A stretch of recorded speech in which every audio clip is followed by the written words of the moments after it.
Hello, and welcome to Mystic Dog Mama, the podcast for soul-led dog mamas, where you'll discover how to best nourish your dog and yourself, mind, body, and soul. I'm your host, Dr. Alexia Meller. Hi there, thank you for joining me today. If you've listened to the podcast for a while now, you'll know that helping dogs with kidney disease is near and dear to my heart because it was Lucky's kidney disease diagnosis that catapulted me into studying canine nutrition professionally. Unfortunately, kidney disease is all too common in dogs, but fortunately, there's so much that we can do from a nutritional standpoint to help prevent it as well as halt the progression of it. And today I've brought the perfect person onto the podcast to talk about how we can do just that.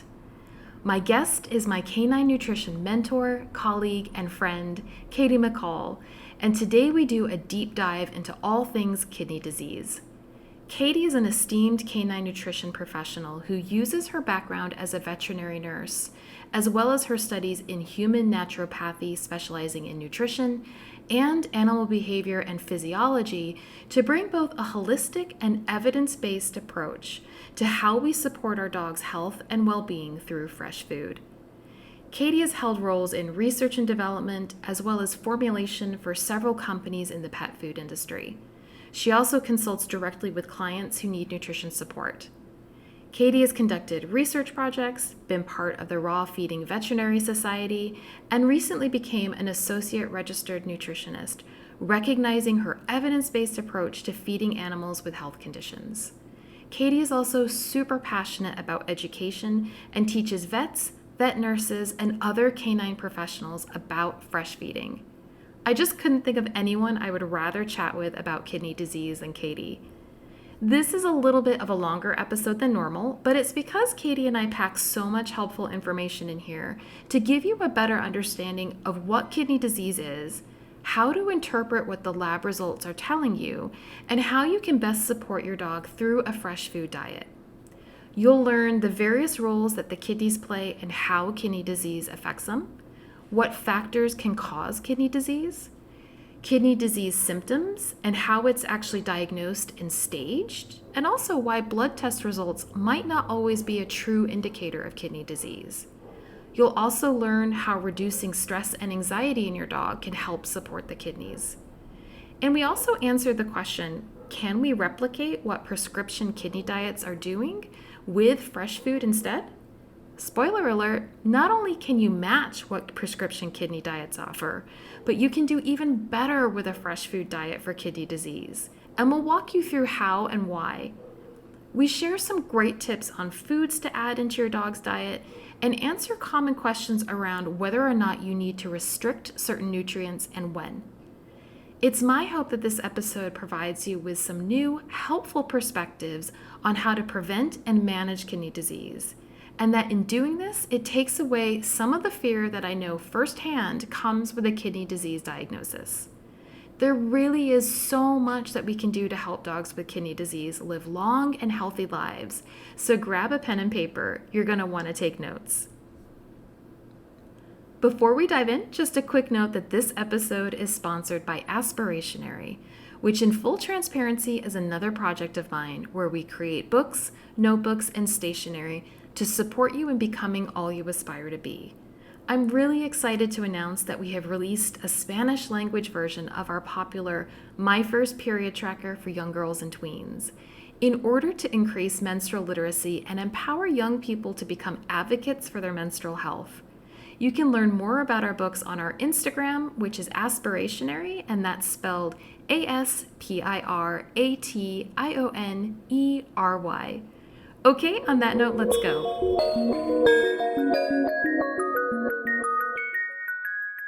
Hi, Katie. Thank you so much for joining me today on the Mystic Dog Mama podcast. I am thrilled that you're here with me. Pleasure. Always lovely to talk to you. Oh, you're one of my favorite people to talk to about all things dog stuff. But one of the things that I have noticed from listeners getting in touch is how do we start to deal with some of the more complex health issues that our dogs face in their lives using food as a kind of therapeutic approach, a management approach? How do we start to think about how we change our dogs' diets when we get a diagnosis? And so that's why I wanted to have you on today to talk about something that unfortunately is quite common with dogs and with cats, actually, and that is Mhm. kidney disease. So Absolutely. we're gonna talk all things kidney disease today about what it is, what the kidneys do, and really helpful tips that listeners can take forward if their dog is diagnosed with kidney disease, how they can actually use fresh food to support them on their health journey. So I'm Yeah. excited. Yeah, brilliant stuff. Well needed. Very well needed. Very much so. But I wondered if we could actually start with a little bit of your background of how you got into canine nutrition, because you've got a really interesting story of coming from the kind of conventional Yeah. vet side of things and then Mm. transitioning into being a real advocate for fresh food feeding for our dogs. So would you mind sharing a bit Yeah. about that? I guess that's funny you should say that. I came from that sort of veterinary, I guess, beginnings, but actually I think if you go back further than that to when I was like a child, I wasn't that. I was very much intuitive, and there was a dog in my neighborhood that never got walked, and I kind of thought, why is nobody noticing that? And it wasn't right, it really stood out to me. So I think there was always this kind of instinctive empathy maybe for animals that maybe other people didn't have. And that just translated to thinking, okay, I'll work with animals, what do you do? And that ended up with me working in practice as a veterinary nurse, which I loved. And it was an incredibly educational and, really special time in my career. But it's a very stressful environment for human and a pet. Um, it's a real conveyor belt. There's a lot of good people trying to do the right thing.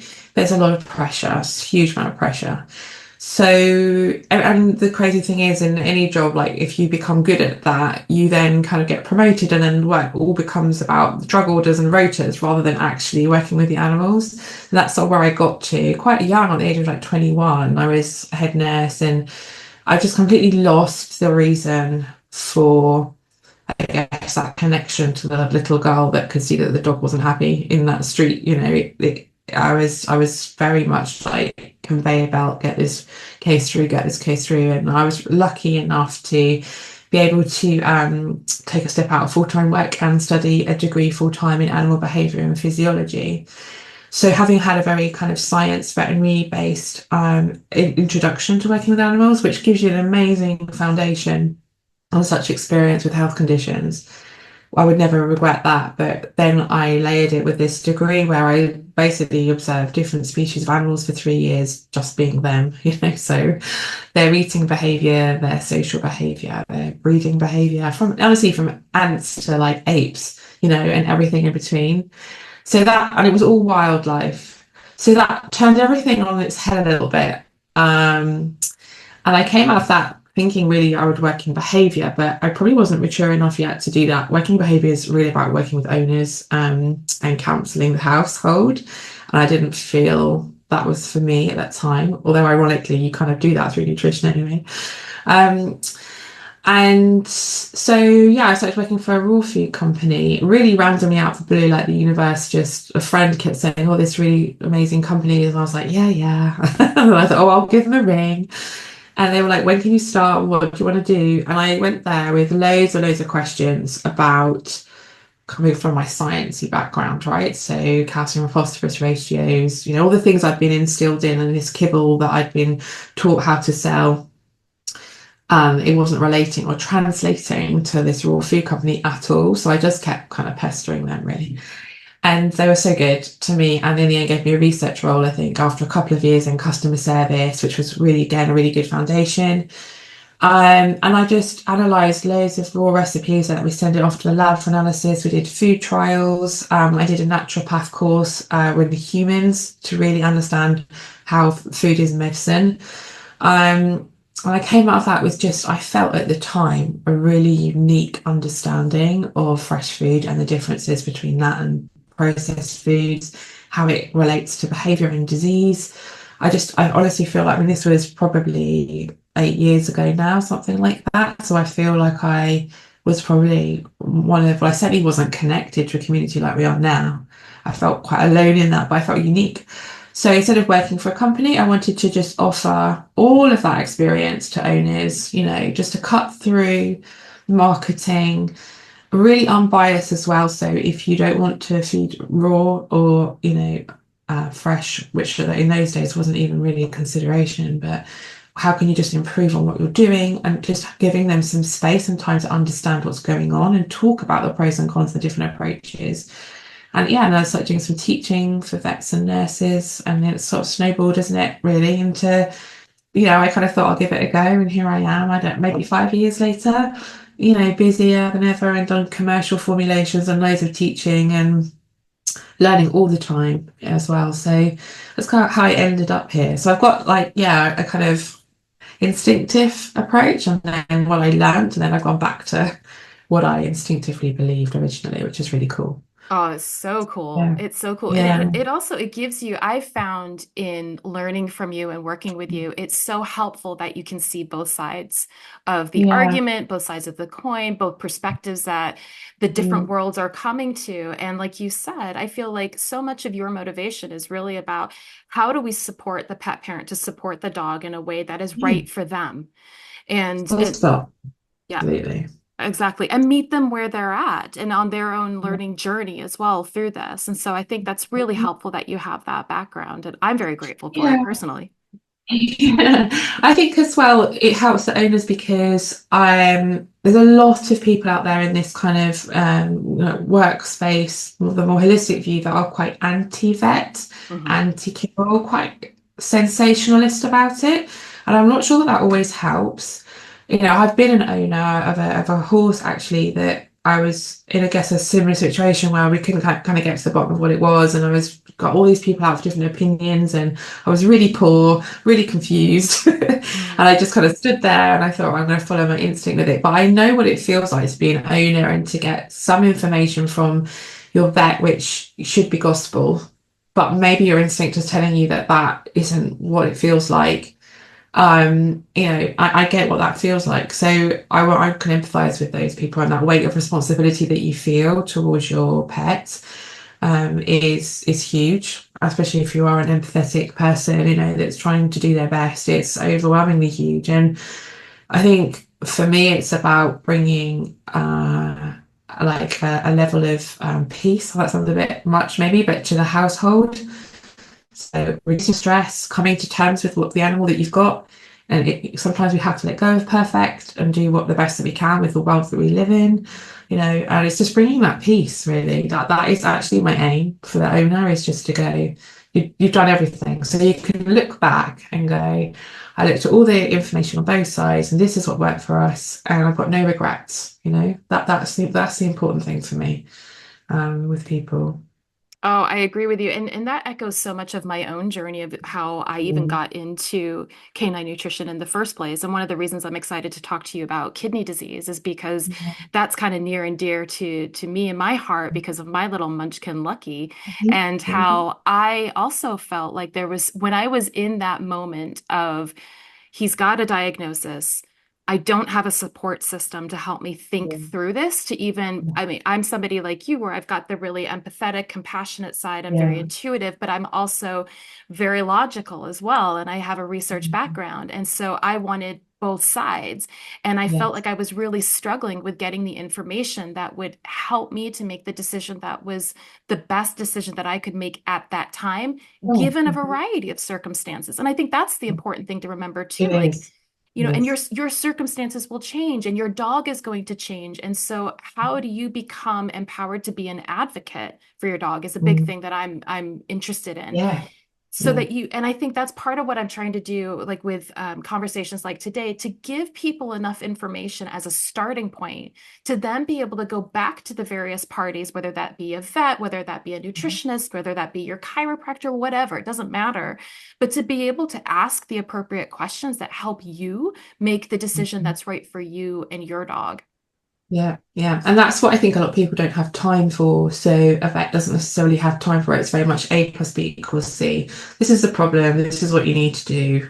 That's the outcome. But actually, like I say, talking it through getting to the bottom of it, understanding it is, and even the internet can be a really confusing place for an owner. So the minute you get diagnosed with kidney disease from a dog, you're going to go home and you're going to Google it, and you're going to get so much contradicting information on there. And, what we'll talk about today is the options, and these are some approaches from this side, and these is the approach from this side, and it's where you sit as a person, in what you can do with that information, and not being like, this is the right way, this is the wrong way, and just trying to explain like where some of these theories come from. It's really interesting, having been in sort of, I thought it was probably about 13 or 14 years now. I started working in the raw food industry about 14 years ago, and that was really a kind of a moment where there just wasn't this information that there is out there now, right? The internet wasn't quite the place it is now. And I can remember, like, there are certain things I hear on or see from Facebook or whatever it might be, and I think that's such a Chinese whisper, because I know the origin of that sentence 13 years ago, and it's kind of wound its way up to this. But to be able to explain this, like where this has come from, because that was that person's opinion, and and then they go, right, okay. So it's just helping like make informed decisions that work right for you is just what it's about, really. And kidney disease is almost one of the worst for that, because you've got some really contradicting information out there. That was definitely my experience. And it was also Yeah, like, you Google it and it's like your dog's going to die. Like it's very yeah, doom and gloom. And to be honest, that's not actually necessarily the reality. There's a lot that we can do to help dogs with kidney disease, especially through diet. That's like one of the mm, top things. And it's one of the easiest things for an owner yeah, to control, which is it is. beautiful. Yeah, Yeah. actually, of all the health conditions with nutrition, I love kidney disease for that reason, because it is really easy to do, and you have different drives behind kidney disease. So sometimes it's just the aging process, and it's just a slow degeneration, and you've got a lot you can do to support, and how effective that will be will depend on where you're starting from. So Mhm. if you're on a kibble, that's ultra processed, nasty kibble, like one of the really cheap things that and you're not putting anything else in there, then you are going to see a huge improvement if you move to fresh food. If you're already on fresh food, we can do some supplements, but so that the kind of outcome of what you can achieve will depend on where you start, what's driving the disease. So sometimes it will be a short-term acute insult to the kidney and you can recover it. Other times it's just the tide, and it's just the aging process, and the dog has just turned the corner, and you do see a deterioration, but it's not always the case. It's Right. really difficult. It's so individual. Yeah, definitely. um, yeah, there's so much variation to talk about, and hopefully people will find, relate to some of what we can talk about. There'll be something for everyone, I hope. Absolutely. I thought it would be helpful to kind of start, when we start to look at disease, I think it's always kind of best to kind of pare everything back. And we're talking about an organ and an organ system, to really look at, so what is this organ actually doing in the body, so we get a better sense of its role, what the disease actually is, and how that's impacting our dogs, so we can make choices about how to support them from that point. Would you mind kind of giving an overview of what the kidneys actually do in our dog's body, and then what kidney disease actually is doing to the kidneys? Yeah, sure. So the kidneys are kind of a really part of the urinary system. So when we're at college or whatever at vet school, you learn about anatomy and systems that you'll go respiratory, circulatory, whatever. So kidneys have always kind of the urinary system. But what I appreciate now is that it's not that, segregated. So I'll talk through the kind of nuts and bolts of the anatomy that the kidney talks to and is part of maintaining minerals and hormones balances within the body, as well as the nuts and bolts of what it does. And what's interesting, I guess, to say at this point is the urinary system, and it depends from where you come from. And I'm no expert in Chinese medicine, or that is not my field of expertise, but it's anxiety, and the water element is where the urinary system sits. So if you're anxious and you have high blood pressure, that puts the kidney under pressure, definitely. So it's being aware of that. Those animals that tend to be more anxious are those that you might want to be like proactive a little bit earlier on in life. I've seen that again firsthand in a family member, actually, which is really interesting to see it play out in front of you. So yeah, the kidneys are, I guess, the beginning, the where the urinary system kind of physically starts. So they have a blood supply. So you have your blood system circulating around your body, and there's two kidneys, left kidney and right kidney, and they are kind of, I guess, their mode of communication mostly within the body is through the blood supply that enters the kidney. And so they're really a filter because they're at the beginning of this system and they're filtering the blood is their role in this case. And then the waste products are then sent down the two tubes to the bladder and the little ureters to the bladder and then out the urethra as urine. So it's kind of just like, what do I need to keep in the body? What don't I need to keep in the body? What do I need to regulate? What don't I need to regulate? So it's really clever. It does all of those things. And that's its main role. Okay. And the kidney is made up of a couple of portions. So one's called the cortex and one's called the medulla. Medulla's in the middle, cortex is on the outside. And within that, there's these little cool things called the nephrons and loop of Henle. I don't know if you've done your anatomy in this, but there they are literally filters. They have a capsule where the blood flow comes into, and this is where kind of the magic takes place and where the body decides, what I need to chuck out down the waste chute and what I need to recirculate, in this loop, what comes in, what comes out. It's really clever, and what I need to the body needs more of because we haven't got enough going on. So when you think about like why the kidneys are important, you need to think about things like toxins in particular and diet in particular, because the more you put in like that, the more filtering the kidney has to do and the harder it has to work. So, we want keeping things natural and less toxins, for want of a better word, just means that you're putting the kidney, I mean, the liver is part of that too, but the kidney under less pressure. So, and it's really interesting because you get kidney disease itself, but you also can get issues with kidney stones and that the whole urinary system itself has other health issues, but concentrating on the kidneys for now, they are little filters.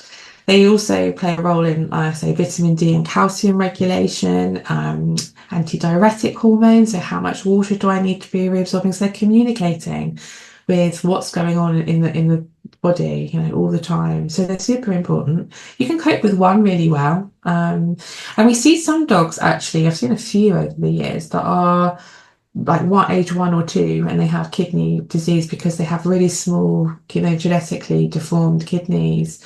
So they're in kind of end stage kidney disease at the age of like 1 or 2. So I've dealt with a few of those, and that's again just about preserving it. So not putting that pressure on to kind of be the filter, and just helping preserve it. So yeah, that's kind of how it looks like, if you like, from an anatomical perspective. Yeah, and they're interesting because if you've ever seen kidneys, they're like, I guess maybe you've eaten kidney. That's probably one of the most time most people have ever eaten kidney, and it's smooth muscle. They're not huge. They have adrenal glands on them. So the adrenal glands are to do with the endocrine system and adrenaline and stress and cortisol, and they literally sit on top of the kidney. So there's, let's say, part of that anxiety, that kind of water element from Chinese medicine is very physically connected. So yeah, worth looking after all of that 100%. So yeah, anxiety and stress don't do our kind of kidneys any favors either, as well Yeah. as things like toxins and stuff. Yeah, and, Yeah. and it's interesting because I'm obviously very interested in the Chinese medicine lens as well. And I think Mm, it's funny that you wouldn't necessarily at first glance associate things like fear and anxiety with the kidney health itself. But even from the kind of the TCM philosophy, like the kidneys are what hold the life essence, the Jing mm, energy that we're born with. And yeah. which is also why we see dogs that have kidney disease earlier in life, because you had mentioned previously that we can often see that as a sort of cause of degenerative experience for Yeah. dogs, but also the dogs that are born with like the ones you were just mentioning of the malformed kidneys, the smaller kidneys or Mm, whatever, that they are lacking in Jing essence. And so then from the perspective of how do you best support the kidney, it's also looking at how do you feed things from a Chinese medicine lens that are Mhm. supporting Jing energy because they're really depleted. So it's Yeah, it's this kind of like part and parcel of it is. when we're caring for the kidneys, it's taking into account all of these different perspectives for nourishing them, which I just that's something I love about Chinese medicine in general, but particularly when we're talking about kidney health, because you can actually do so much to support the kidneys in ways that don't seem directly related at first. Yeah, I totally agree. And even from somebody, I guess, that isn't holistically minded or open to the Chinese medicine to a huge degree, even if you're just doing things like acupuncture, which is, readily available, making sure we just talk about the anxiety in your dog, right? So does the dog have anxious tendencies? How can we just take the pressure off, and work from a practical behavioral perspective to reduce the anxiety within that dog, because it's going to, help the kidney, support the kidney to reduce the stress, reduce the blood pressure, to really just kind of, I love the idea of like these different modes. And it's like if you've got a disease, yes, nutrition plays a part here, but there's like three of, you need to, and that's my consults always end up there, especially from a behavioral perspective, because I have that interest and it's about well-being, right? So it's not just about making that disease better, it's about doing it with wellness and quality of life. And it's not just about the numbers on a lab result, it's about actually having a dog that isn't stressed would be the kind of the first priority for me. And then whatever the kidney responds to that is a bonus, but actually let's just have a really non-stressful time. So yeah, I love the kidney for that. I love the kidney disease for that, because you can love it from loads of different angles, really. Absolutely. Definitely. Oh, I love it. Yep, you're speaking Yeah. my language, Katie. I love it. So, what can you talk about the two different types of kidney disease that we generally see and how they differ from one another? So is in acute and chronic, do you Yeah. mean? Yes. Yeah. So we'll start with acute. It's much less common. So again, the kidney being a filter, so that's why it's kind of useful to have that understanding of anatomy. And as I was saying before, like the chronic day-to-day toxins that you pick up do slowly degenerate the kidney over time. But if you see acute kidney disease in a young dog, so you've got a 5-year-old dog, healthy, and suddenly you get these symptoms coming on, like the excessive drinking, excessive urination, and you have a blood test and you see that the kidney is not happy. There's been some kind of assault, for want of a better word, on that kidney. So it's been dramatically affected. And it can be from a toxin. So something we used to see in cats, something called ethylene glycol poisoning, where they would drink antifreeze over here. So you'd spray horrible chemicals to do, which is actually bonkers when you could just use water and heat, right? But people I like a lot of weird things to do. But you can spray chemicals on your car to get rid of the water that's frozen. And that just forms puddles under the cars, and cats would drink that, and that would often, we used to see that quite a lot.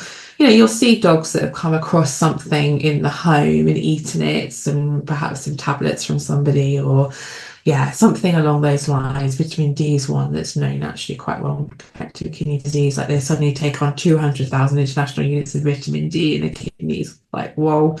So yeah, it can be a toxin, quite a severe, unusual, rapid increase in some kind of chemical.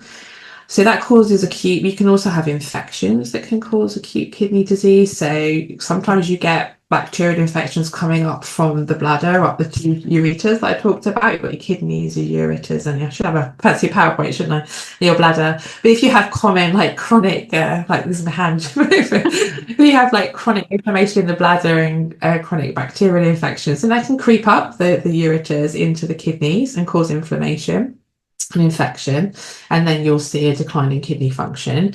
Viruses can do the same, and actual physical trauma. So I've had it before in a road traffic accident in a dog where that was physically hit, and so the kidney was bleeding and bruised and really inflamed through the trauma. So that caused acute kidney disease. It tends to be if it depends a little bit, again, every dog's individual, but it depends to be something that you can bring back, okay, quite nicely. So if there's just inflammation or just infection there, then once you've got rid of those, then you can get the kidney that kind of kicks off and starts working again quite nicely. So that's really nice to see. And and it is about really supporting that kidney in the first sort of 3 or 4 days with bloods and fluids. Probably a veterinary experience will be had there. And then when they come home, putting all of the good stuff in to just help the kidney move forward, and repair and keep it moving. So that's kind of acute kidney disease. And then we see chronic kidney disease a lot more frequently. I mean, by far the majority of kidney cases are chronic kidney disease. And this is just usually older dogs that have the part of the aging process, I guess I could say, is that the kidneys just, like we talked about preserving it earlier, by not exposing it to different toxins, etc. It just becomes well used, and you tend to start to see those symptoms when about 70% of kidney function is lost. Which is quite far down the road, actually, if you think about it like that. Isn't the body amazing that it can keep going on that? So you're just getting gradual cell death, like I think a car engine, right? It's just not working. I always think of like lubrication and inflammation, like there's maybe a little bit of inflammation, you've got cell death in there. Just like every organ system, just like our skin. Like, think about your skin when you become older, like what it loses, the collagen and the resilience to bounce back, and and the extra bits and pieces that might grow on it. All of this stuff can happen in your kidney, and so it just stops it working so well. It's that simple. It just so what we need to do is slow that process down, and again, going back to depending what amazing results you can see will depend on where you're starting from. But so it's very important to understand what we've got going on, and that will help you hopefully understand, why this has suddenly happened to you. And sometimes you don't know why, sometimes you might have an acute episode and we don't know that the dog's eaten something or the other, and it's a huge shock. There's some medications that are connected with kidney disease that can happen too. So it's about just taking a pause and understanding which one is happening here, which feels more appropriate, and what was my vet suggested it is, and then going, okay. I mean, the from a nutritional perspective, it's pretty similar in terms of how we need to recover the kidney. So it's not a huge it's not like a place where we go, right, it's acute, we do this, and it's chronic, we do this. It's pretty similar in the way that you would approach it, but it's important for you, I guess, to have an understanding, and then we can prevent whatever's going on from happening. Yeah. Exactly. So could you talk a bit kind of off the back of that as well? How is kidney disease actually diagnosed? What will your vet be telling you? And also, what things would you perhaps want to ask for in a test to make sure if you suspect that your dog has kidney disease? Okay, so it normally works in the way that you first notice your dog drinking more at home. So as part of the disease process, again, going back to that little nephron and the little loop of Henle that was in the kidney, part of that loop's function is to reabsorb water. So it works out how much water the body needs to retain to stay hydrated. And when you lose kidney function, you lose the ability to kind of have that mechanism, so to work out how much the body needs to reabsorb. So you tend to get more urine lost, dilute urine lost than you would normally. And that drives the thirst. And then, so you have more drinking and more urination. That tends to be the first kind of symptom that owners notice. And they might go to their vets if they're, on it, I guess, and say, I've got this symptom. And the first thing a vet would do, honestly, is take a blood sample, I would imagine, in that case. And there's a very sort of routine group of bloods that vets take just to check out basic organ function. Have I got infection? Have I got, virus going on here? What have I got going on here? Which organ system is involved? And so that first line of tests will involve looking at blood urea nitrogen. So you might see it as urea, you might see it as BUN.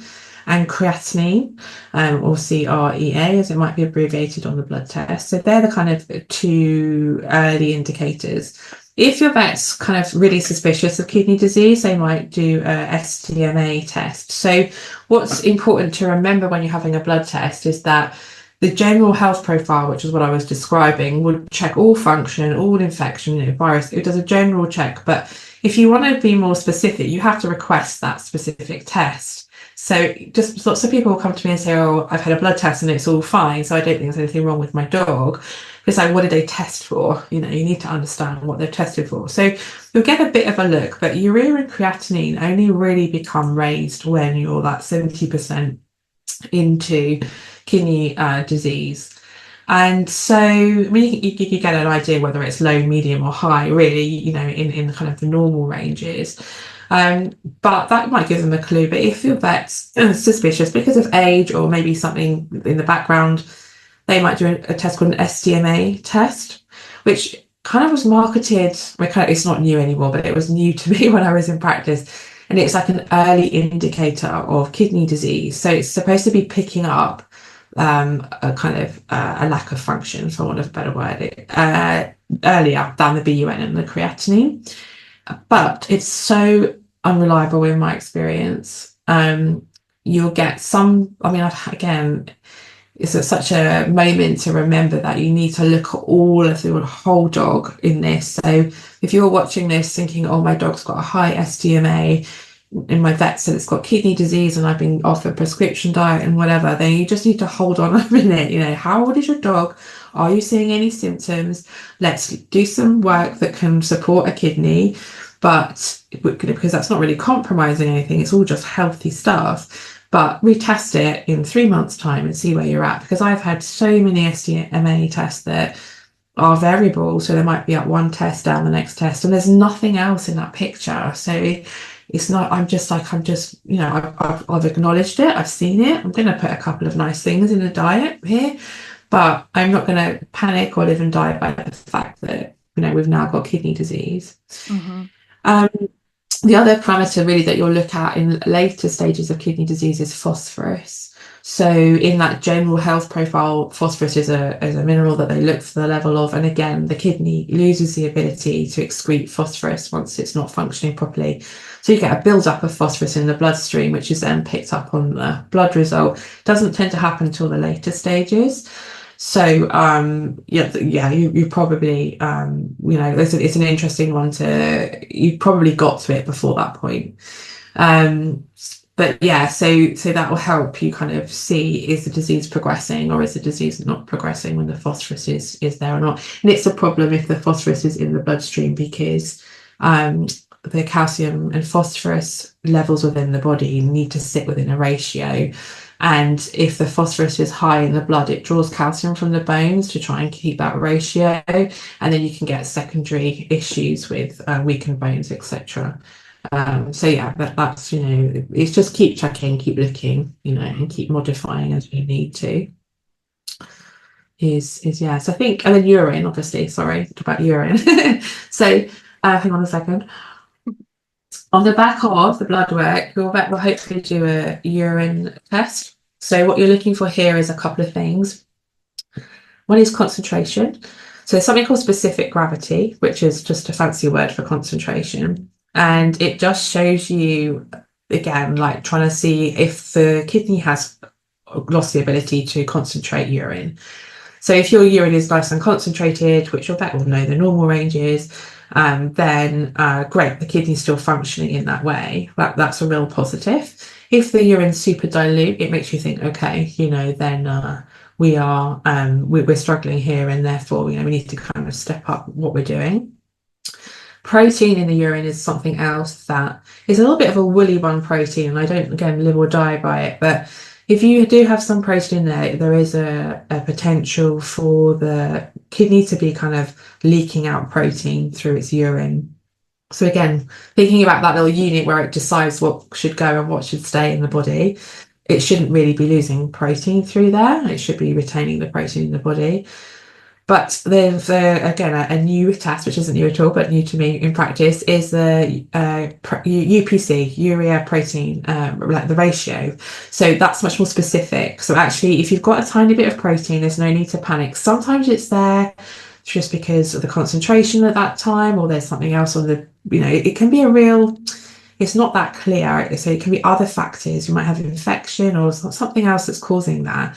But that ratio is really good at understanding, is it a waste product? What is it actually? So looking at that ratio, and it gives you it's got to be less than 0.5, I want to say, is the normal range. And then, so look, you just look at the whole picture. So, SDMA, protein in the urine, what's the dog doing? Like looking at all of those things and coming to a decision. And I think we've had that, and we've discussed this between us, haven't we, with a dog that springs to mind, that we've discussed, you have to like take the dog, and don't get over anxious about any kind of one specific test, but understand it. Having that understanding might help you be reassured almost. Yeah. And it's a scale, right? Because you can have urea that's like 0.5 over normal. Like who decides where the normals are? Again, well, maybe now is the time to talk about that. So Please. yeah, to anybody that doesn't know or see blood tests regularly, if it goes red, if it's like 0.1 over the top range, right? So that looks really alarming, but it's 0.1, and I bet you tomorrow it'll be 0.2 below. If it's getting that perspective of how high is this? And I've had vets diagnose kidney disease off of like 1 millimole over the normal range, and I'm like, really, So what's important to understand there is that we've made up those normal ranges, right? Because we're great humans and we love to have things neat and tidy and lines and boxes and Excel spreadsheets. So we've made those up, right? Dogs didn't come printed with a normal range blood values. We've decided what a normal range is. And that is based off of however many years, 30, 40 years of results. And the average of an average dog, this is what the urea is for an average dog. So this is particularly relevant for kidney disease, because how much urea you've got in your bloodstream is a reflection of the protein content in your diet. Okay. So if you're a vegetarian human, you may well have a below average urea in your blood result, but that doesn't mean that you're ill. It just means that you're not having a lot of, urea in your diet as a waste product. It isn't coming through because of the meat. If you're a raw-fed dog, you're going to have a slightly higher average urea because you've got more meat content than the average dogs that have been eating kibble for the last, which is 50% carbs for the last 30 years. So again, you need to take all of that information into perspective there. So yeah, again, if you're raw feeding, you've got a 6-year-old dog, it's super healthy, but your vets have said, oh, urea's high, you've got some kidney issues. Not necessarily. The other couple of factors I tend to see high is HCT or hematocrit. Again, so if you're looking at the bloods, you've asked the bloods from your vets because you've got this going on. Hematocrit is a hemoglobin, so that's in the hematology portion of the blood results. And I think I've had a chat with the Royal Veterinary College, a guy there who owns his own lab about this. And it was really interesting because I kind of sneaked in that I was interested in raw feeding, waiting for a bit of a backlash. And he thought it was actually brilliant. And I was like, wow, he was really, really pro raw, which was really surprising. It was such a shame because I had him on the phone and there was so much more I could have said, but I was so like shocked that he was engaging with it. I didn't get it together in time, which was like golden opportunity. But hey ho, it's one of my biggest regrets.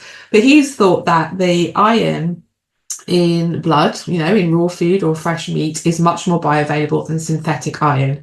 So they are just absorbing more. It's not that they're ill, or some vets will suggest dehydration, because that's often when we see that result high. It isn't that, it's because your dog is being fresh fed. So if you've got a blood result back, you've asked to see it because your vet said you've got kidney disease, and you might see HCT high as well, then again, don't panic about that. And I do see ALT high sometimes I don't know whether it's in every dog, but definitely the blood results I've seen from raw dogs, you sometimes get a high ALT. I think that's related to choline. It's another conversation we need to have, Alexia, at some point. Mm-hmm. yeah, if it's on its own, there's no other liver enzymes raised, and your dog is healthy, then there's nothing necessarily to worry about there either. So get your tests done if you're concerned, or regularly. Some people will regularly have their animals tested. It's just a canvas, a kind of a knowing what's normal for their dog, and then start to look through it, and hopefully that will help you understand a little bit more about the scales, when you need to sort of be concerned and when you don't need to be concerned, and what to look for certain diseases. That's really helpful, Katie. And to echo from my own experience with Lucky too, back about what you were saying about what's normal for your dog, that is Yeah. so important because what I had that same experience of the test comes back, it's slightly elevated. It's, oh my God, he's in renal failure and you're doomed kind of thing. And it wasn't until we started doing regular tests with Mhm. him that I actually got to see, I think this is just his normal range. And I was fresh feeding him at the time. So, Mhm. and I didn't know that actually the Yeah. numbers that are used to kind of standardize are based off of those tests from kibble fed dogs. Yeah. So, yeah, he is higher in it was his bun that was creating the Yeah. BUN that was creating the problem. His creatinine was normal. Everything Right. was normal. It was elevated bun. And I was told he was in kidney failure. And it wasn't until I started doing more research, which again, like I said, this is what kickstarted me just going down the absolute rabbit hole and getting trained in it because I was like, this is so interesting and important, but also so misunderstood. Mhm. But I had to come to that perspective of what is normal for my dog and kind of release some of the in a sense, the authority that I was giving to these tests, to these particular Exactly. numbers, and to understand, I think that's what helped me was to understand where these numbers were coming from in order for Mm. me to wrap my head around it and say, well, he's not a kibble fed dog. He is a fresh fed dog. It makes sense that he's going to have higher levels of protein in his blood as a result of that. But the other thing, too, that I want to emphasize for listeners, because this wasn't told to me, make sure when you do the blood work that your dog has been starved for 12 Mm. hours. Because if you get them tested too close to the time that they've had a meal before, their numbers are going to be elevated. Yeah, and that comes back to the perspective, right? Because if you feed them or don't feed them, I mean, you could take a blood now and you could take it in an hour and it will be different, right? What we're looking for is trends, like extremes. Okay. So if you fast your dog or not, it's not going to make a difference to the hundreds, it's going to make a little difference, which for vets they're jumping on, and it's, yeah, it's not the right thing to do at all. So if you've starved your dog and it's within normal range is wonderful. If you've just fed your dog and it's a tiny bit over normal, again, you've got to just retest that because Mhm. you need the trends over time. And it's a difficult one with the tests over time because it's money, it's stress for people, but it's so nice to have those bloods redone like every 3 months or something when you make changes because you do get a pattern and you'll start to relax and not live or die by each particular decimal point. It really is. So you're absolutely right to kind of, make that a really clear point, and what's normal for your dog, and don't give the authority to the blood test. That's so beautifully put because it's fear mongering and it's scary and it's feeding off of people's emotions and yeah, it's just not good practice. A vet that I work with actually summed it up really well. And he said that vets these days are taught to regurgitate information and rather than think and make a diagnosis. And again, I feel, I mean, it's not my place to diagnose, but I see things all the time and I'm like, just doesn't feel right. You go back and ask for this or that because that just doesn't stack up for me. Mhm. And I can be right. I've been right like 2 or 3 times. I've diagnosed like Cushing's in a dog in Kuwait that I've never even seen because this blood came to me and I'm like, yeah, but this is so obviously a Cushing's dog. Like, look at it. Look at the symptoms. So you got to take the whole thing into consideration. And I think it's really funny how many owners will have bloods done for their dogs like yearly now, which is really wonderful. But do we do that for ourselves? No. No, certainly here we don't. It's really interesting, isn't it? So we're going to learn a lot by starting to do that because no one's really done that before. A lot of the things we learn from as the human medical world, where we kind of are about 10 years behind, but in the proactive monitoring of healthy, senior mammals, we don't really do. So this is really interesting. It It's how things is. like the ALT, HTTs thrown up. Yeah. So it'd be interesting to Absolutely. see. It is really interesting. And again, it's, on the podcast, we talk a lot about how this community tends to prioritize their dogs over themselves. And Yeah. I'm not an advocate of that. I'm an advocate for you learning to take care of your dog is an invitation for you learning to take care of yourself. And actually, when you were just talking about the stress that we get put under through the testing and all that kind of stuff, our dogs are Mm. picking up on that. So if you're in it's, caring for your dog's kidney is also about caring for your stress levels because that Yeah. is going to impact your dog. Yeah. Everything is Yeah. connected. And I think it's really Mhm. important, like you're saying, to take into account all of these different perspectives, which is why I'm also an advocate for putting together a team. When you get a diagnosis like kidney disease, put together a team around you, not just of healthcare professionals, but like of Mm. friends, of a support network Yeah. that can help you deal with this. It can also Mhm. help you to look at it from multiple vantage points because we're just so conditioned that you get those results back from the vet and it's immediately doom and gloom. That's just what we do. It's what I did. It's what we Yes. tend to do. And the reality is there's so much that you can actually do to stop the progression of this disease that many dogs who have been diagnosed with kidney disease don't actually die from kidney disease. They die from something else later on in life, So it doesn't have to be that death sentence. Right. But kidney Yeah. disease is such an invitation to look at all of this. Yeah, it's not related to kidney disease, but I have a kind of a great story about exactly that, where a very good friend of mine, she's struggled with cancer on and off throughout the time I've known her, really, last 15 years, and had like 5 years free and that sort of thing. But recently she's found, well, not recently now, it's 4 years ago. Next month, she's found out that it's really everywhere in her body. She won't mind me sharing this with you. It's brain, it's lungs, it's bone, it's liver.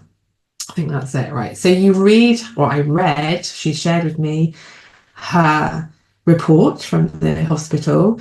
Well, I did catastrophized it. You think that we've got weeks here, she has two young children. It was really horrific read.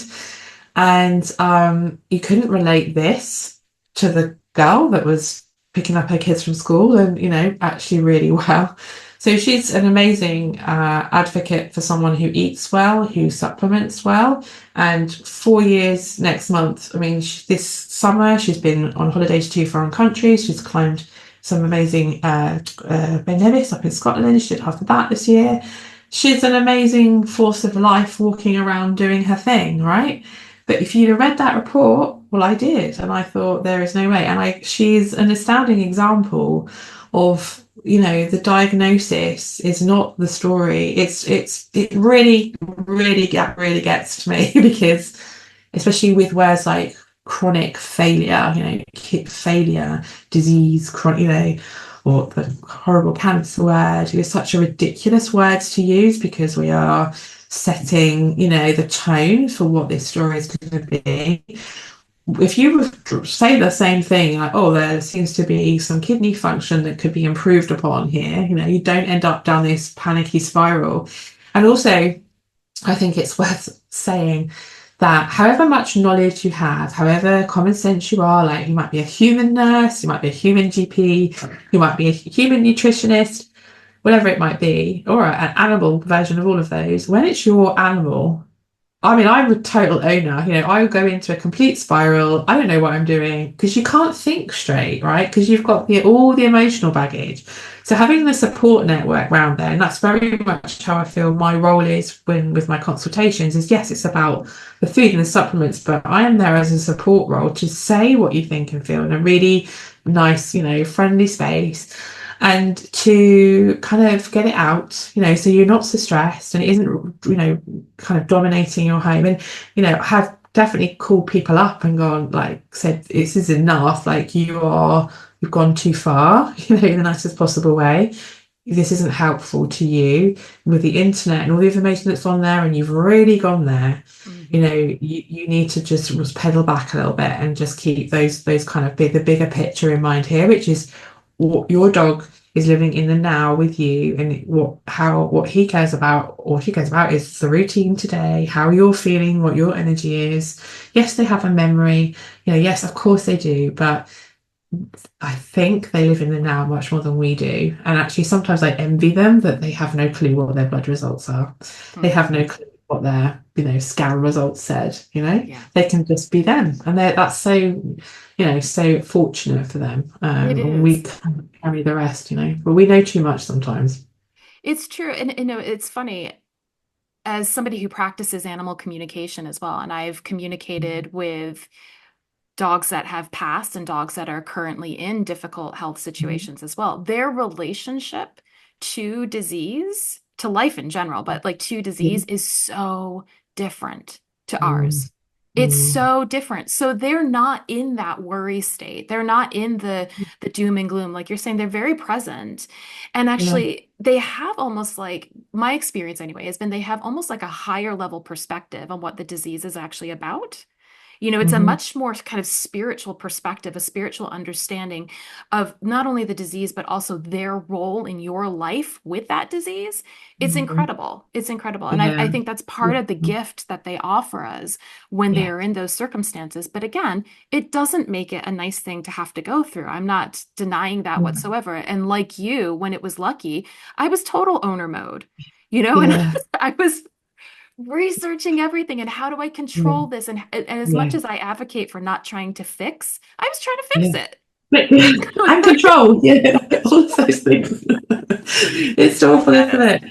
It's just so human. We're just so, and it doesn't help when you've got these pages and pages and pages and forums, and doesn't help you. It doesn't No. help you.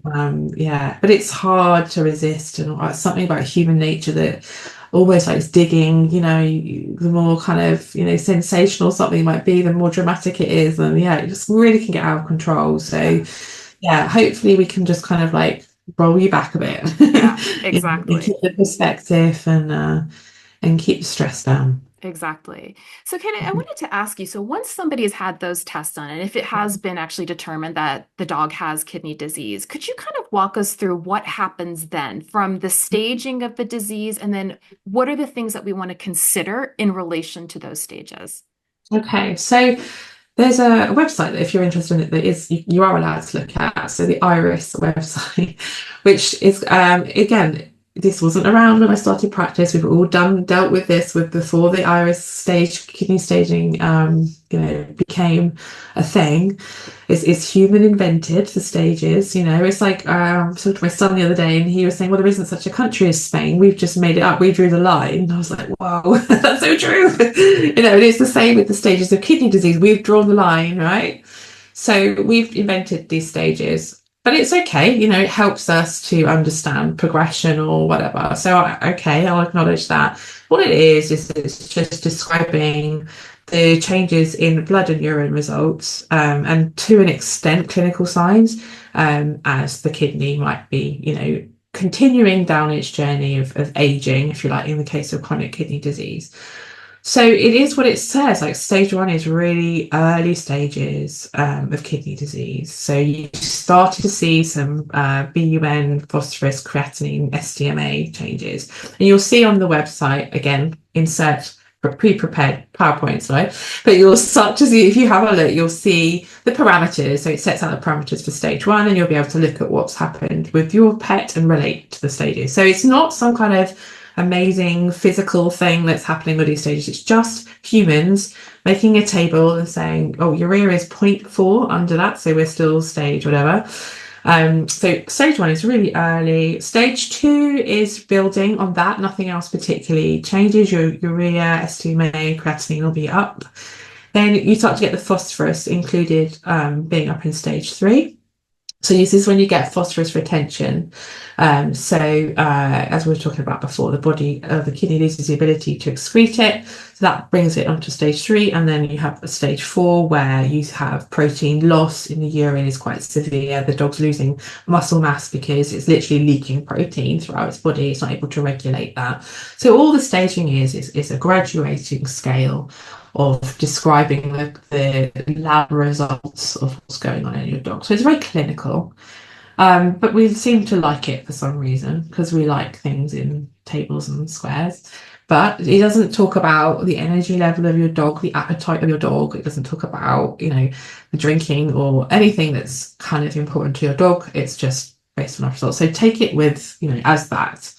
Because sometimes you'll get owners and they'll come to us and say, oh, well, it's moved from a stage 2 to 3 or something. And you'll be like, okay, so the urea's gone up 0.5, so now it's taken us over that window. But actually, that's kind of slow. Like it's been 6 months since we tested. That's actually, I'm kind of happy with that. Yes, it's crossed the little line, but that was the line we made. So that's what staging is. And how you respond to those stages in terms of nutritional support, it is relevant, but again, not because of the stages, it's because of everything that's going on. So actually, what we'll find as we talk really is that how I look after the kidney is actually relevant for looking after any cell in the body. There's nothing we'll talk about everything that there's 5 or 6 different nutrients that we think about specifically with kidney disease, but actually everything that we do applies to every cell within the body. Okay, so you're not actually doing any harm or depriving your dog of anything by looking after the kidney. There are theories about restricting certain nutrients, but we'll examine those and see why that's not relevant, and actually moving to a fresh food diet is enough. And then it's just adding in the good stuff, which is beneficial for every cell, for every organ system. And there are some specific herbs, definitely, but actually just responding once you start the sort of stage 1, if it's an older dog, assuming it's that chronic kind of trajectory, actually I would recommend you do that stuff anyway, because it's going to help brain health, it's going to help joint health, it's going to help digestive health.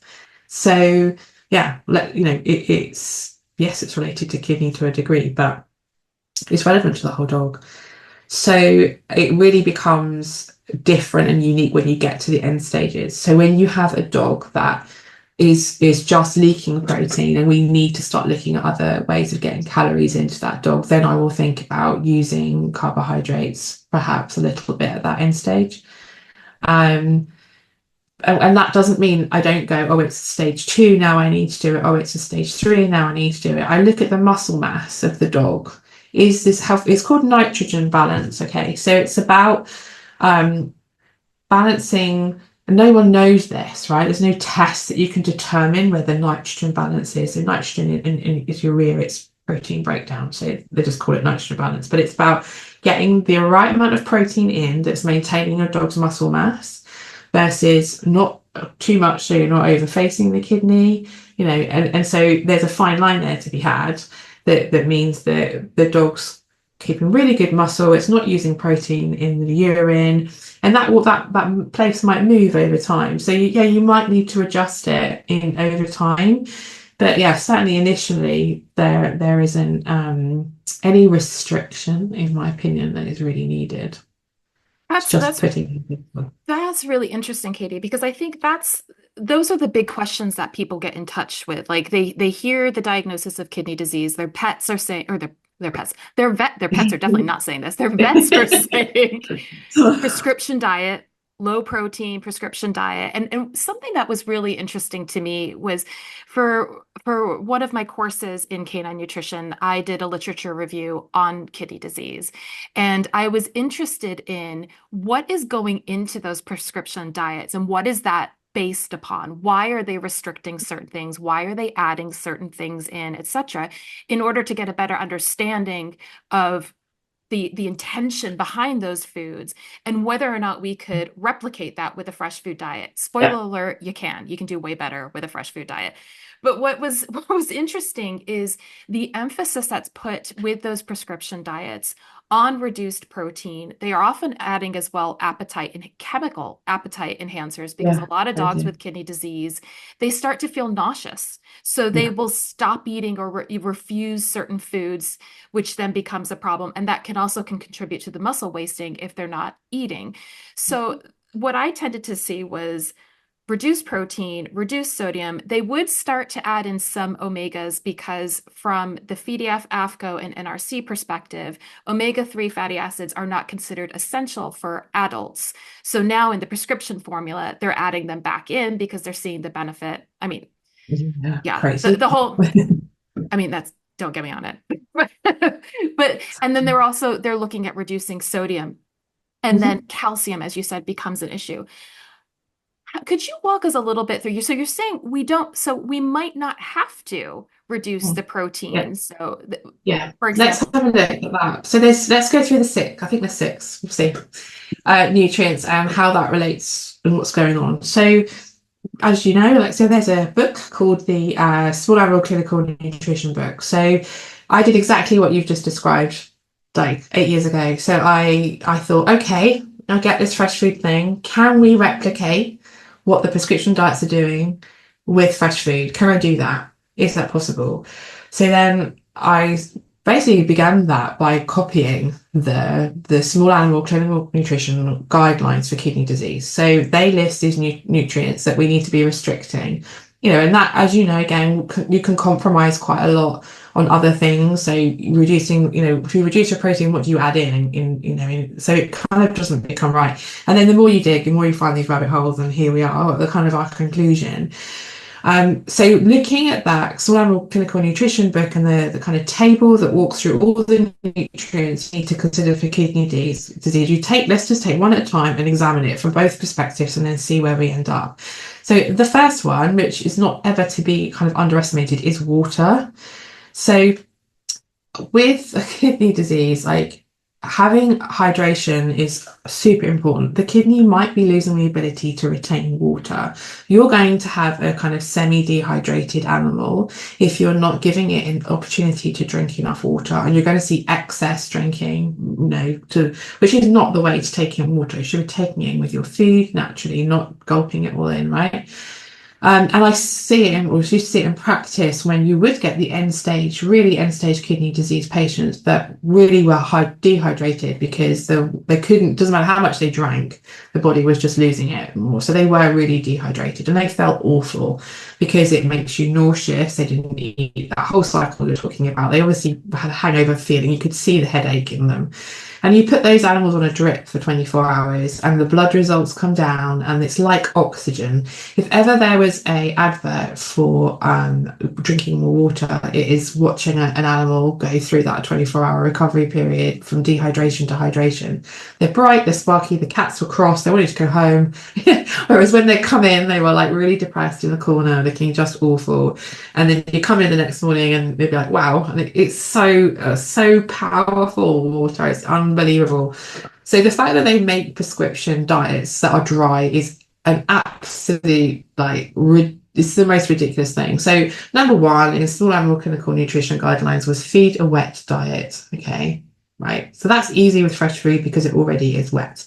We're aiming for like 70% water in there. Our cells are 70% water. Our bodies are, the planet is, which is really interesting. And most natural foods are, okay, before we come along and process it.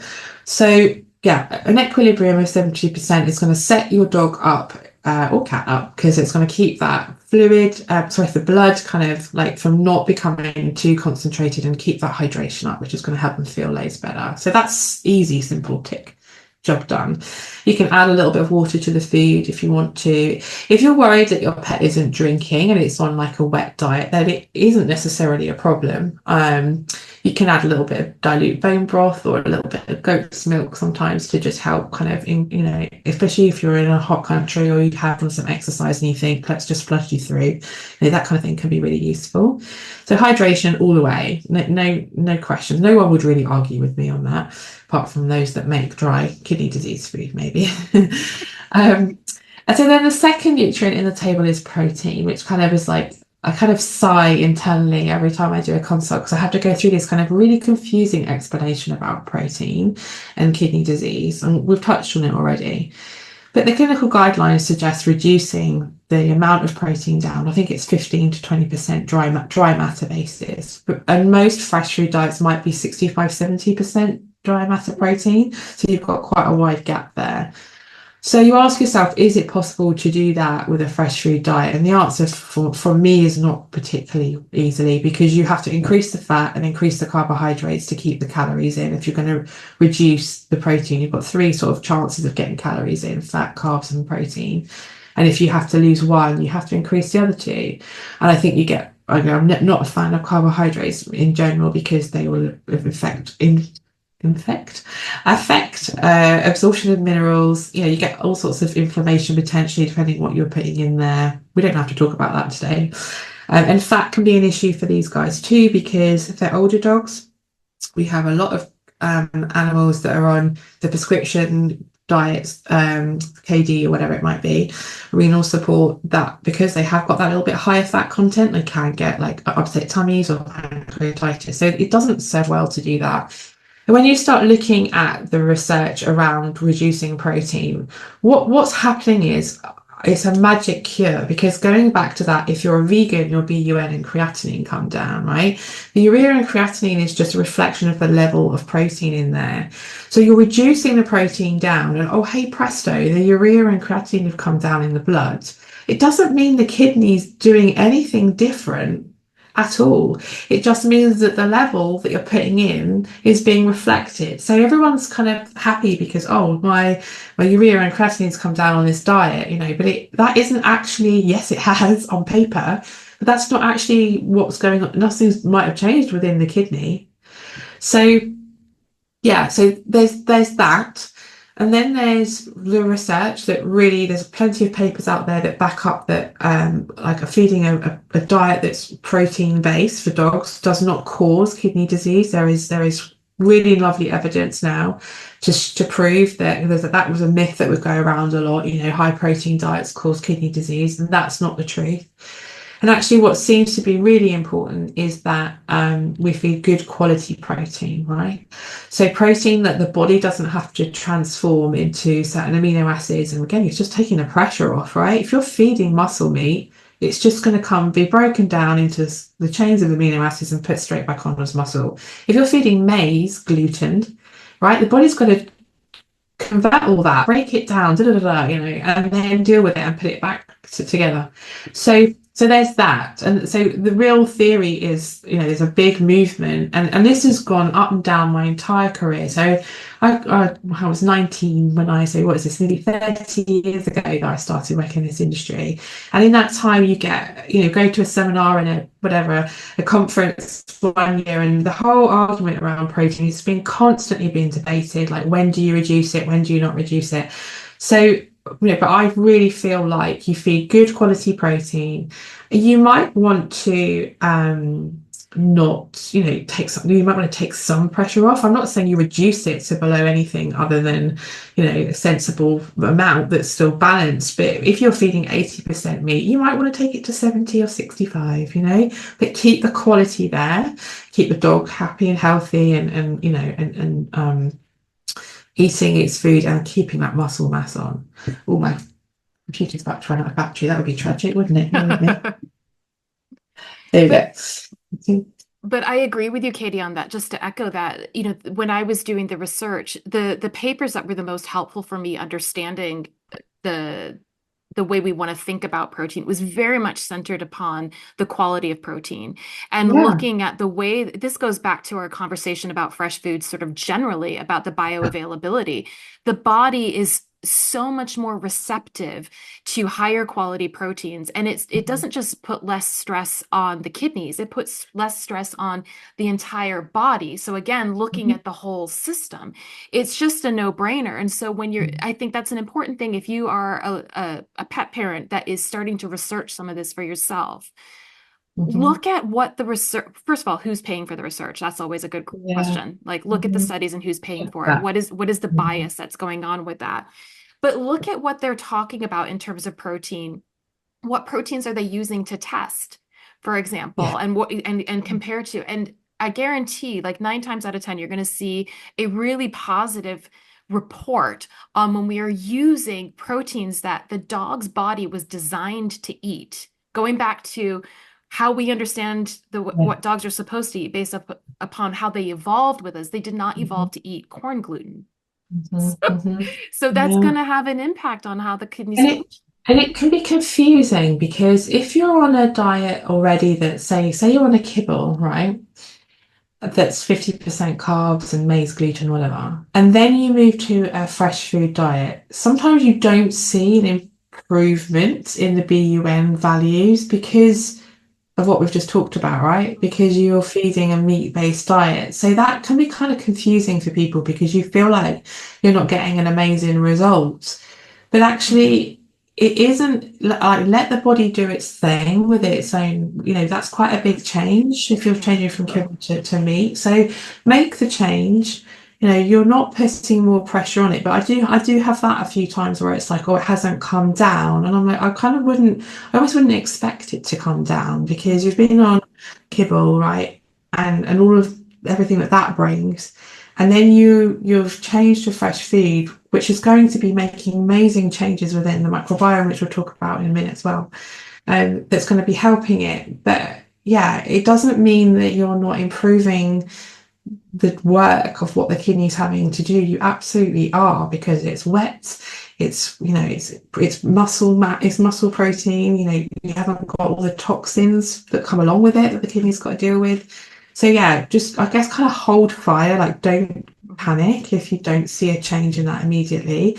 Just kind of bear with and trust a little bit that you can say you can always nudge it down if you're uncomfortable with the amount of protein. I do find people find it really, really difficult to if they're on, say, a raw 80-10-10, they find it kind of a little bit difficult to not reduce it. And I'm fine with reducing it. Just replace it with some vegetables, a little tiny bit more fat.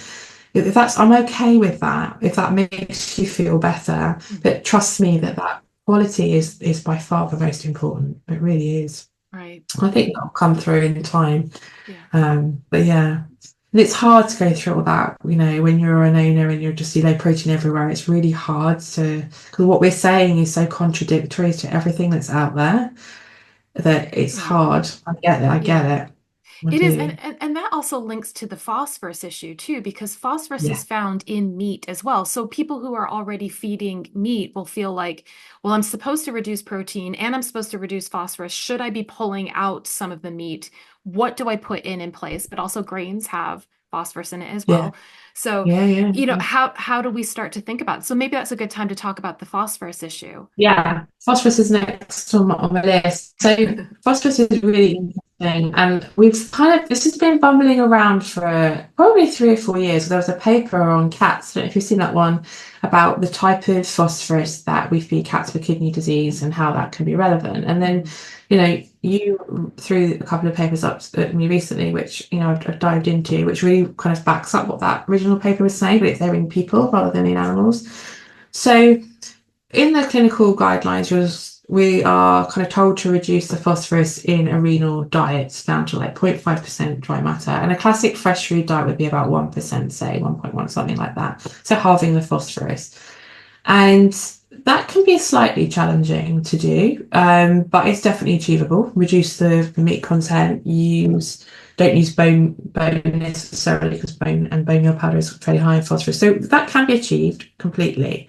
However, what we believe is the case is that it depends on the type of phosphorus that you're using. So if you're using a synthetic phosphate, so what we call inorganic or phosphorus salts in premixes in pet foods, usually they are a lot more bioavailable, a lot more readily absorbed, just because of the way the body takes them up, than phosphorus that you might find in meat or bone meal, for example. So they're around like 90% of those are, if that amount is absorbed. If you're relying on meat and bone for your phosphorus, it's what we call organic phosphorus, and it's only about 60% of that is absorbed. So the question, I mean, there's a lot of questions that come off the back of that. How does that affect calcium phosphorus ratio? Like your mind explodes, which we'll work on for you. But what comes to mind for me is, are we pushing phosphorus into these dogs by feeding inorganic phosphorus salts in premixes? So actually, are we contributing to kidney disease by feeding high phosphorus diets? Um, so honestly, making the move from any commercial food with phosphorus as a premix onto a fresh food diet that has an organic source of phosphorus, you're already going to be reducing the phosphorus that's going in the diet dramatically. And we don't know anything, right? We don't know anything about anything. Phosphorus is one mineral. Right? Google the mineral wheel after you finish watching this, and that will explain to you, hopefully, how we don't have a clue, honestly. Because if we're doing that with one, like what is happening to all these other minerals? You know, the things that aren't even listed on AFCO and FEDIAC, like we just do not know. So the more we interfere and the more we make things actually, the more harm we're potentially doing. And I talked earlier about the calcium phosphorus ratio in the bloodstream and how the body tries to maintain that all the time, you know. And then I think, well, okay, so if we're restricting it, phosphorus down to that 0.5% in a fresh food organic phosphorus diet, what's that doing to the calcium phosphorus ratio, you know? Because we're probably splitting it kind of quite far apart when actually maybe we need to keep these kind of together. And what are the consequences of that, you know? So leave it alone. Like we don't know everything.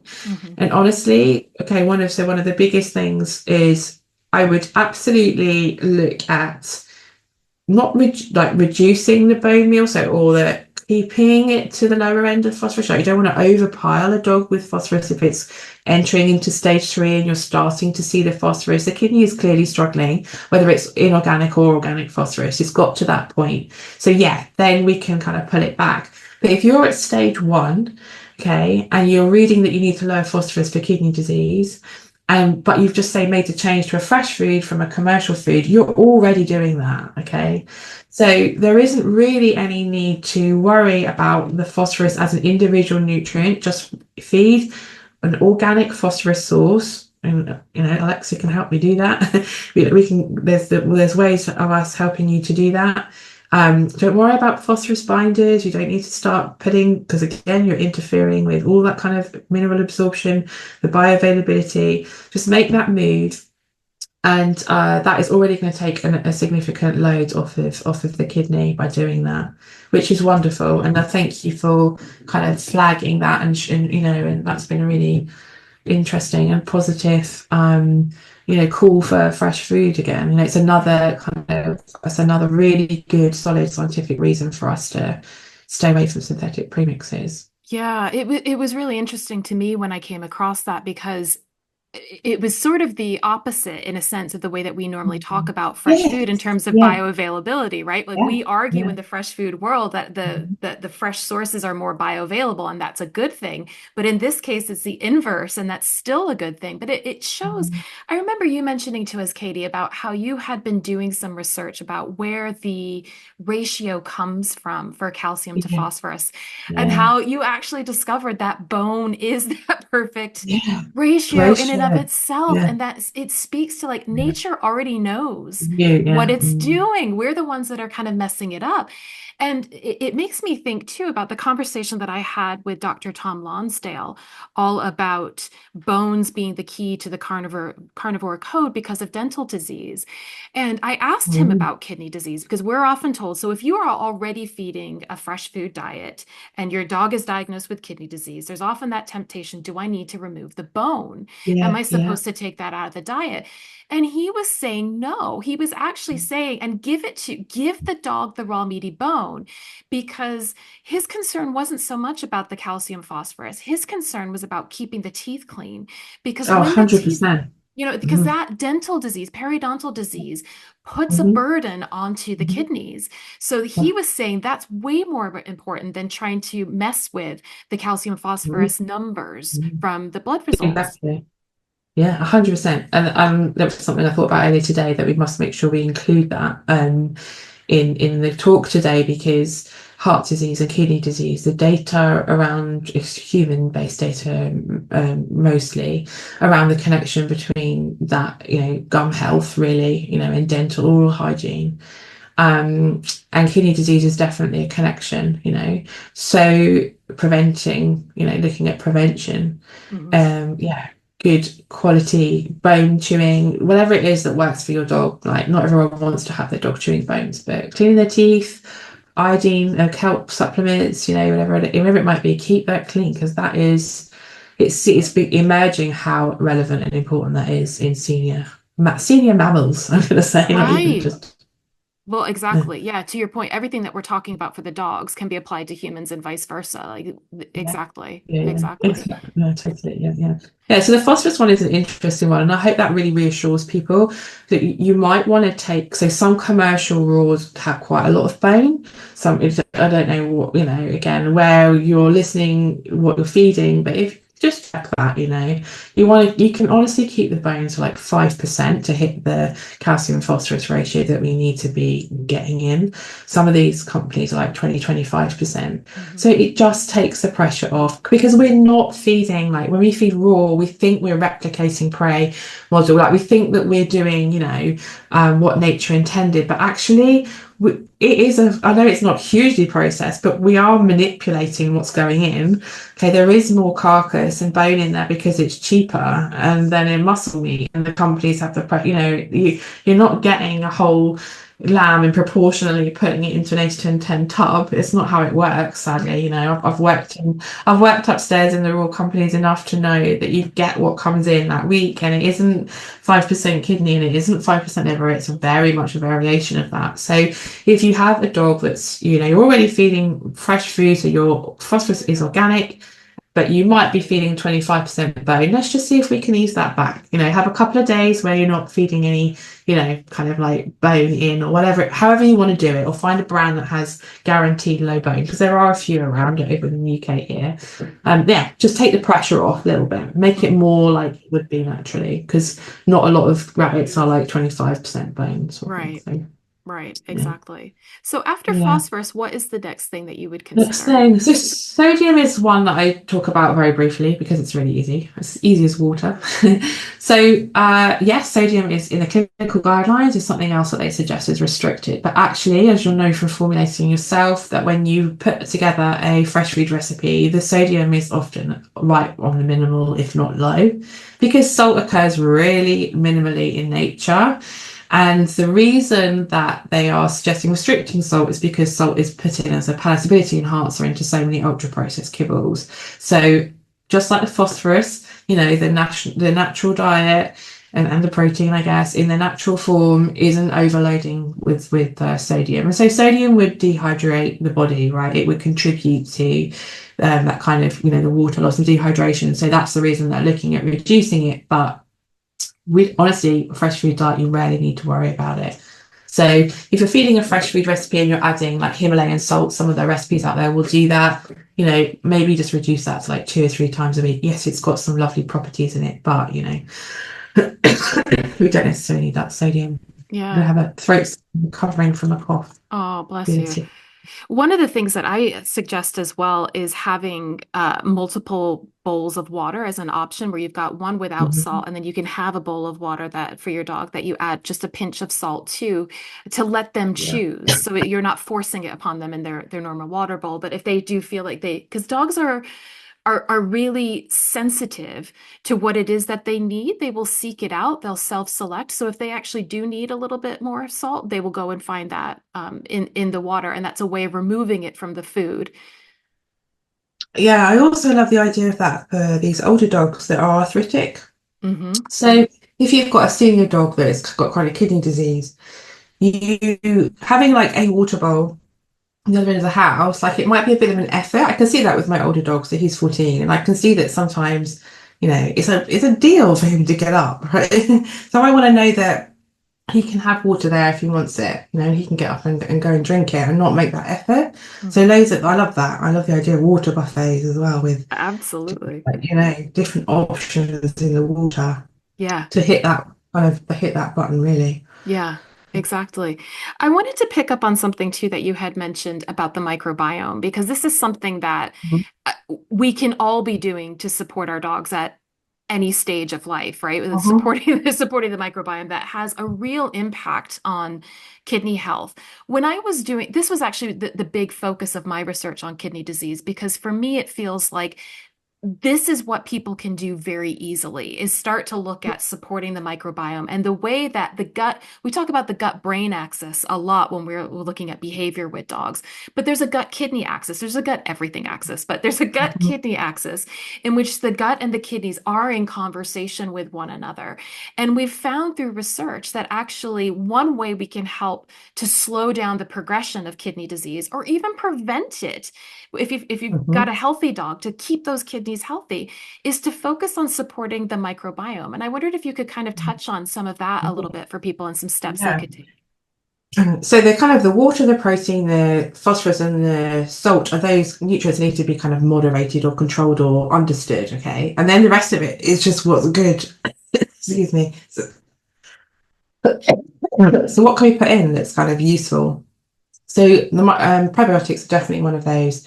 So if you have a healthy colony of microbes, they are less ammonia producing when they're breaking down the meat than the kind of less desirable microbes.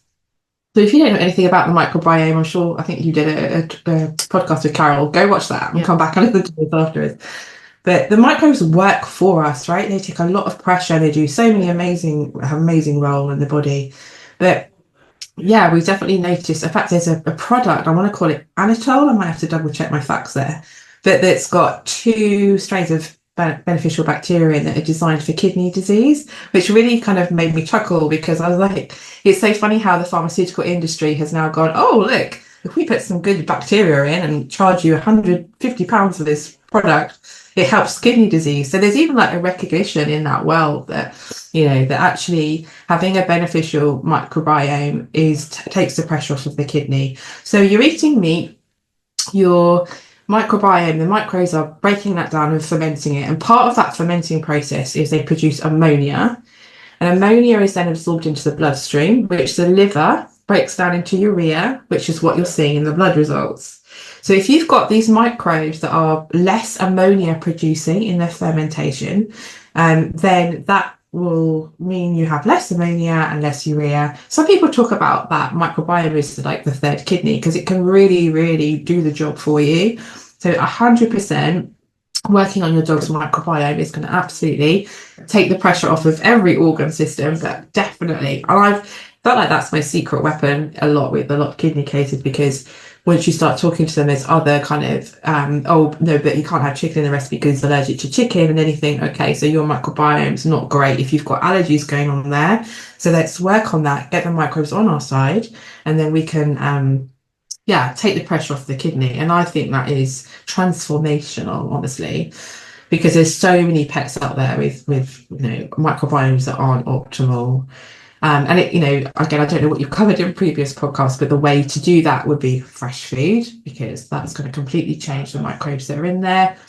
Bone broth, herbs, kefir is a nice one because that isn't, the dairy products are less ammonia producing than meat protein.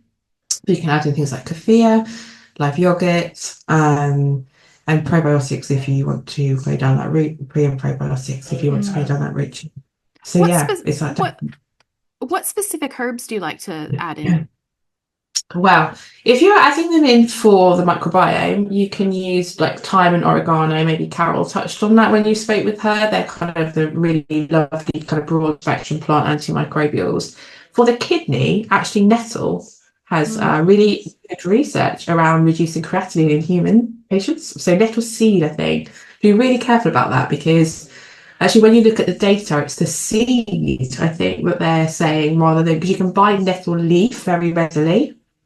But nettle seed is what the research talks about, which is not so easy to get hold of. So we need to kind of cleanse a product that's got that in somewhere or create one.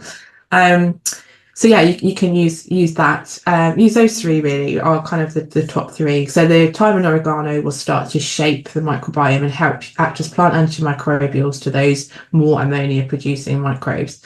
and the nettle contributes to reducing creatinine. The mechanism of that I don't believe is known, but it's there's some research into that. Nettle's actually really interesting, so it's good for allergies too. So it's doing something significant in there. Yeah, it's doing quite a lot. There, and I know that there's growing research around polyphenols, for example, within Yeah. plants and Mhm. kidney disease. And this all correlates too, as well, with the fact that the real research that I was noticing when I was looking at kidney disease really is focusing on the microbiome, because that's seen as the kind of Yeah. frontier, and it's a Yeah. place that we can Yeah. really easily and non-invasively create an impact that, again, not Yeah. only impacts the kidneys, but if you're doing good for the microbiome, you're helping the whole body. And so it's actually, it Yeah. feels like for me that it's sort of Western medicine's beginning understandings of the Yeah. connection of everything. Yes. Yeah. Like, Yeah. so stop Oh yeah. focusing. Yeah, right. Like, stop focusing on just one organ, but actually you need to support the whole body.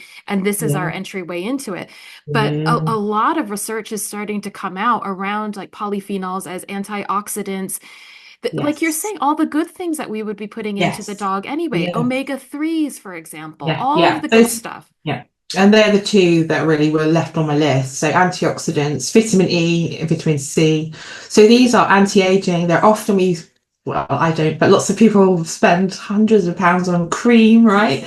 With vitamin E in to stop the wrinkles forming because it slows down cell death. But your skin's an organ, so it would work on all of your body. So let's take it. So you can use that can be added in either you can get like vitamin E drops, but I much prefer to do it through whole foods. So wheat germ oil, wheatgrass, barley grass. Yeah, you'll find there's a couple of good kidney supplements out there that have a combination of those things. Standard process do it.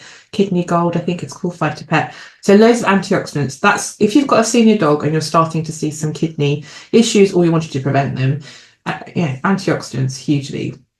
They just so I don't know, going back to kind of school anatomy days, what they do is they stabilize what we call free radicals or unstable atoms that are created through biochemical processes. And those free radicals, they're the ones that cause disease, really. They kind of cause havoc as they go around the body. And you have more free radicals if you have a much more toxic lifestyle than a more natural lifestyle. So again, fresh food, low stress, low toxins, and then loads of antioxidants, and then that should balance you out in terms of how many free radicals you've got going around aging your body kind of Hmm. prematurely. Hmm. So colours, colourful foods, blend up fruits and vegetables, berries, just make little smoothies, that sort of thing, spirulina, blueberries, yeah, all of that. Definitely, definitely. And also to bring back in the TCM perspective. So we said the kidneys Huh? are kind of the start of life. TCM takes the perspective of like feeds like. So if you've got an issue with an organ, well, obviously feeding kidney would be a benefit in this case, but also because it's the seat of the Jing energy, looking at foods that are the beginning of life. So eggs are considered really Oh, good. amazing. Black sesame seeds in particular are considered really good. So that, which also correlates to other benefits for why we would put them Yeah, into the yeah, diet. But totally. Yeah. a host of foods that you can be adding into your dog's food that will really support the kidney, but also benefit the whole body. So yeah, kind of take if TCM appeals to you, I've got some That's, information on things that are specific for the kidney. If you need some support with looking at, well, what would I actually add in? Dark yeah, foods as well are considered yeah, good. So then that would relate to like berries, like blueberries, yeah, that kind of a thing. colours. Yeah. So you start to see this crossing over of these different Yeah, which is systems, which is lovely. beautiful. I love it. Mm, I mm. love it. And the other thing, as you just touched on there, is omega-3. So there's some quite great research around in people around that reducing the inflammation within the nephron, within that little unit of the kidney. And I was talking about with the loops and the Bowman capsules, just it's like lubricating and reducing inflammation. And it reminds me of a car engine again. It just kind of putting the oil in the engine, just like allowing it to flow freely and reducing kind of any friction and inflammation in there. So good sources of omega-3. Maybe it's something that you might have talked about before, but making sure you're either adding in some oily fish or one of the kind of better quality omega-3 oils that you can get out there. So either algae oil or the nice fish oils that haven't been kind of ultra processed and aren't sitting in big sort of plastic tubs. So looking for quality. Um, in terms of omega-3, but I would absolutely add these in. And again, it comes back to that supports every organ system in the older dog, so joints, brain, So like I said right back in the beginning, actually all of those things we've talked about, hydration, quality protein, all organic or like natural forms of minerals, the microbiome, omega-3 and antioxidants, they're all beneficial for every organ system. And the more you do this and the more different diseases you deal with, you'll realize it comes down to those kind of those 6 factors honestly all of the time. Yeah. And if you start to get, when you need help, when you need to kind of, really kind of fine tune things, is when you get, perhaps you see that you're walking along and you're walking through it and you start to see that loss of muscle mass. So the back end, the muscle of the back end starts to go. Sometimes you see the skull, I can't remember the name of the fuse in the middle of the skull is completely gone. But you start to see muscles and that pokes out a little bit, maybe along the spine. So you can see they're losing muscle a little bit. And then you might need to step up and start manipulating the diet a little bit more, and just making sure that we're doing everything with a little bit more attention and maybe a little bit more expertise. But they really are, the cornerstones, and it acknowledges everything that prescription diet is doing. Right, we've acknowledged everything that's in that table there, and some, because they're not really adding in the antioxidants. They're not really looking at the microbiome just now, maybe, but you're not having any of those toxins that they're putting in, and which is really bizarre, because the dryness and the toxins that are in there that the kidney has to deal with, you're just losing all of that. Absolutely. Absolutely. Yeah. No, I agree. And I think this will give people a lot of confidence that, because even fresh feeders, when something like kidney disease comes up, there is that temptation. Should I go and do the prescription thing because the vet is saying that kind of a thing? So I hope this gives people confidence that actually you don't, that actually you're feeding a far superior diet when you're feeding fresh. And again, those guidelines, I've talked about the guidelines before, but I don't think it can be reiterated enough. They are guidelines. They are, as you were saying throughout all of this, they are man-made. The dog did not come with a printed up sheet of this is exactly what I need in these numbers. And I've said it on episodes before as well. Even when we as professionals are formulating diets for you, we do not know exactly how much zinc is in that piece of beef liver you are putting in your dog's diet. Like, we don't know. It's all a kind of guessing game. It's all guidelines. So don't let the numbers terrify you. Don't live your life by the numbers. But as Katie was saying, like, look at the dog in front of you and consider wellness. What is wellness for your dog at every stage of their life? Yeah. And then that, kind of goes along with, maybe, you want to feed the prescription diet, you're scared into feeding it, but the dog won't eat it because it's so unpalatable, because they've taken the salt out, it's made of maize gluten, and they don't want to eat it. And it comes back down to, like, okay, so worst case scenario, your dog has chronic kidney failure, there's nothing we can do about it, you're on the trajectory down. Okay, feed it something it's going to love, right? Get the joy, I promise you, years down the line, when you look back and you think of that dog, you are not going to say to yourself, I'm so glad I fed the prescription diet. You're going to remember the joy on your dog's face when it ate the lovely mince and carrots or whatever it is. That is going to bring you peace in the long run. And you have to trust me in that. So do your dog a favor and feed it the fresh food. Oh, yes. Katie, I can't thank you enough. This has just been so helpful, so amazing. Thank you for your time, your energy, your wisdom, just your beautiful energy. I'm so grateful. Well, thank you for the opportunity. You're doing a lovely job by educating people. You really are. So thank you. Thank you. We'll have to have you back on for some other things too, because you're like my go-to. You're such a wealth of information. I so value your opinion and your expertise. It's so helpful for me as a professional helping other pet parents, but also just spreading it out like this so more people become informed and have more confidence to become their pet's health advocate. So I first want to ask, is there anything else that you want to say that I've not asked you that you feel is important for people to take away? Oh, no, well, the microbiome and the teeth were the two things that I was like, we must talk about those today. So I think you've pretty much covered everything. Just keep perspective. Trust your instinct. Can't say that enough. Like, trust your instinct, not the internet.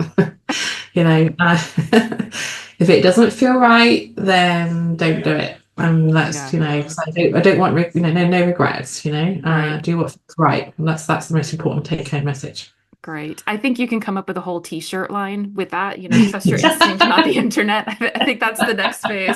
Let's That's do that. brilliant. Let's do that. Get some merch. Yes, exactly. I have one final question for you that I do ask all of my guests. And Okay. that is, what have your dogs or dogs in general, because you've worked with so many of them, what do you feel like they have taught you about what it means to be human? Oh gosh, that's a great question.